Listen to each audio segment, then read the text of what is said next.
professeur Schibeler est aujourd'hui un des principaux spécialistes de la parapsychologie dans les pays de langue allemande. Sa formation scientifique de physicien, ses longues années de pratique dans la recherche en électronique et, finalement, ses années d'enseignement dans un institut supérieur technique lui a donné toute la rigueur scientifique nécessaire pour ce genre d'études, plus encore que pour tout autre. Ses travaux lui ont valu notamment le prix Bosano de l'Association italienne scientifique de métapsychie en 1974 et en 1988, le prix de l'Association suisse de parapsychologie. Mais l'étude du professeur Schibeler n'est pas seulement un compendium des travaux des autres. Un peu tout au long de l'ouvrage, nous trouvons le témoignage direct des contacts avec l'au-delà qu'il a pu établir pendant de nombreuses années avec l'aide de tout un groupe. Mais terminons à présent l'histoire de Magdalena. Elle raconte toujours le 11 septembre 1986. L'esprit Magdalena.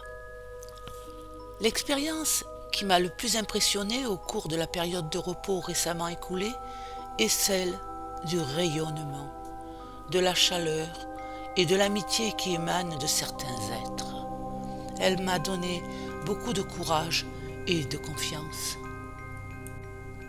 Le professeur Schibeler. De qui émanait cette chaleur et cette amitié? Magdalena. De certains êtres que j'ai rencontrés là-bas. Schibeler. Tous n'étaient pas des êtres semblables à toi? Magdalena. Non. Il y en avait aussi d'autres dont je suis à peu près sûre qu'ils étaient là pour nous aider durant cette période. Schibeler. C'est-à-dire qu'il y avait des êtres dont la mort n'était pas récente? Magdalena. Oui, ils n'étaient pas là pour se reposer, eux, mais pour s'occuper de nous et nous instruire. J'ai oublié de préciser ce détail au début. On trouvait toujours de nombreuses âmes rassemblées autour d'eux.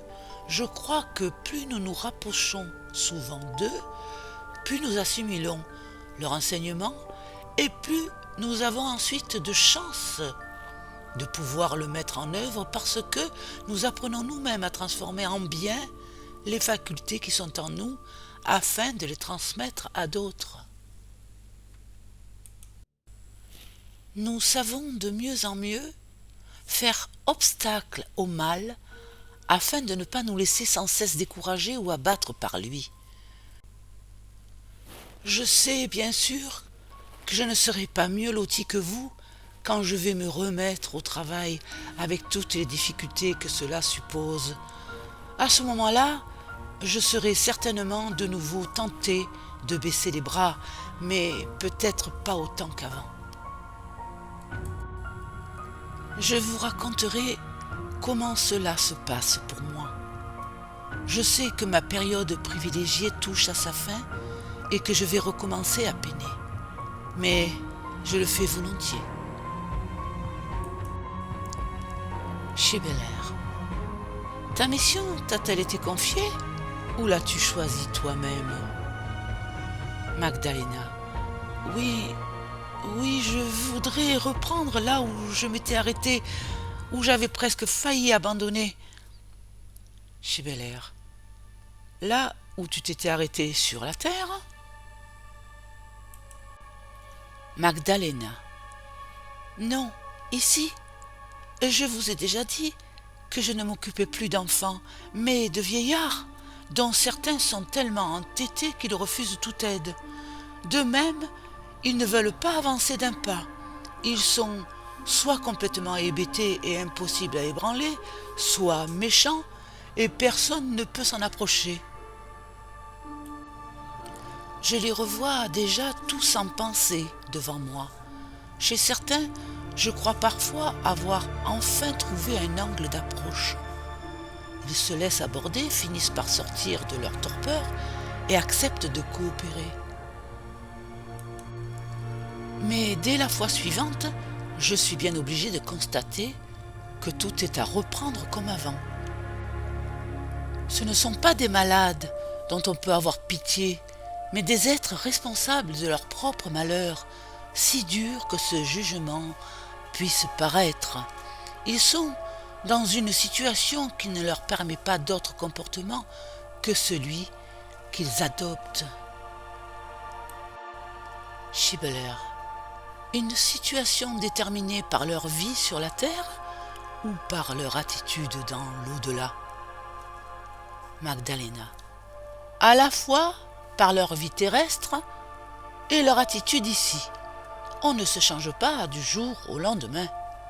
Nombre d'entre eux ne veulent tout simplement pas admettre que la vie se poursuit, que l'on continue à évoluer et que l'on peut aller vers les autres. Mais j'ai aussi rencontré des êtres qui savaient parfaitement qu'ils étaient morts et qui restaient néanmoins enchaînés à la terre et prenaient un malin plaisir à influencer des hommes de votre terre, à les troubler, à les angoisser. Vous n'imaginez pas dans quelle rage cela me met parfois. Mais ce n'est pas la bonne réaction à avoir. Je dois au contraire me contenir pour leur expliquer à quel point ce qu'ils font est grave et quels dégâts ils provoquent. Schibler. Est-il seulement possible d'aborder de tels êtres? Magdalena. Oui, tout de même. Mais jusqu'à présent, je n'ai remporté aucun succès avec eux. Récemment, nos conseillers spirituels m'ont pourtant redonné courage et m'ont affirmé qu'au début, on parvenait de temps en temps seulement à attirer un être à soi, mais qu'ensuite, ils devenaient de plus en plus nombreux. Je m'en rendrai compte plus tard, mais en attendant, il faut s'armer de beaucoup de persévérance, m'ont-ils dit, et ne pas croire que l'on peut réussir comme cela du jour au lendemain. S'il en était ainsi, l'univers d'ici ne serait qu'un pur rayon de soleil, une vision par trop naïve. Schibler. As-tu déjà pu évaluer depuis quand tu as quitté cette terre et à peu près vers quelle époque tu es morte? Magdalena. Le souvenir que j'en garde s'estompe de plus en plus. Je pense qu'il doit y avoir environ 80 ans que je suis morte. Pour étayer un peu son estimation, Magdalena indique à la suite de nos questions qu'elle n'a pas connu personnellement la lumière électrique de son vivant, mais qu'elle en a entendu parler. Dans son village, on utilisait des lampes à pétrole.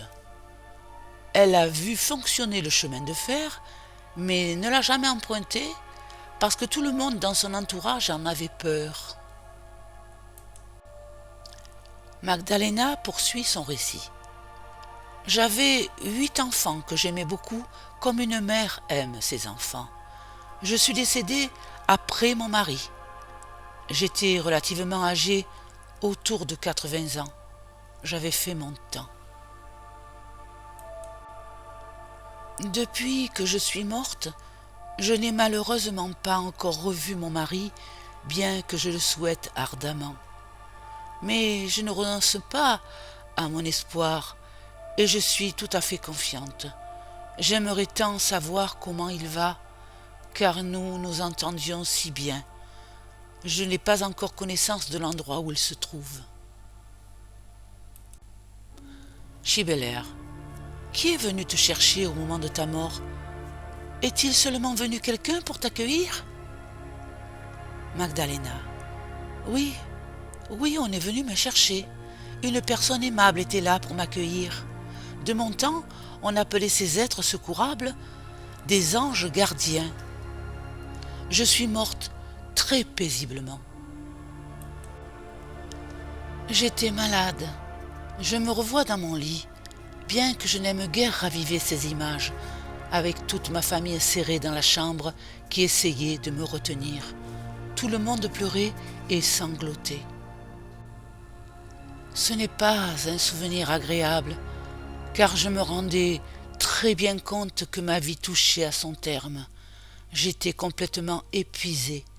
Mon existence avait été fatigante. Et ils ne voulaient toujours pas me laisser partir. Leur attitude m'a véritablement retenu. Je suis resté longtemps sur mon lit de malade alors que j'aurais aimé partir beaucoup plus vite. Il arrive un moment où on en a assez, tout simplement. Je n'avais pas peur de la mort. Dans mon sommeil, j'avais déjà entrevu cet être qui venait me chercher. J'étais heureuse de mourir. Je comprenais bien les membres de ma famille, mais leur comportement était une erreur. Quand l'heure est venue, j'étais déjà si vieille. On a le droit de partir. Quand les personnes qui meurent sont jeunes, j'admets qu'il règne une grande douleur. On se dit que leur temps sur la terre n'était pas encore écoulé. Mais, dans mon cas, les choses étaient totalement différentes. Enfin, mon être céleste est tout de même venu me chercher. Déjà, j'étais tellement à bout de force que je ne m'en suis même pas vraiment rendu compte. Chez Belair, tes parents n'étaient pas là quand tu es morte? Magdalena, je n'ai encore vu personne ici que j'ai connu durant ma vie terrestre. Je pense que c'est volontaire, mais je pourrais vous expliquer cela une autre fois. J'aimerais conclure pour aujourd'hui. Je vous souhaite beaucoup de bien et vous demande de ne pas abandonner. N'oubliez pas non plus la prière à Dieu, l'oraison. Je vous salue en Dieu, Magdalena. Cet esprit, Magdalena, se trouve encore au tout début de sa mission et de son activité de secours dans l'au-delà.